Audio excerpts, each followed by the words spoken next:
你過咗20歲呢個頭啦，去到30歲之後咧，你開始發覺咧，你條命唔係屬於你嘅，係屬於你父母嘅。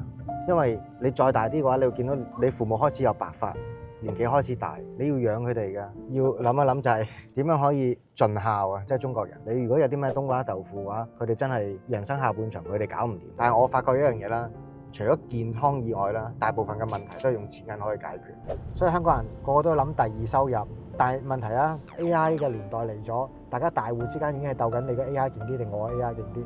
如果你係赤裸裸自己親自上陣嘅話，基本上係曝光喺 AI 嘅割韭菜範圍。咁你點樣去生存咧？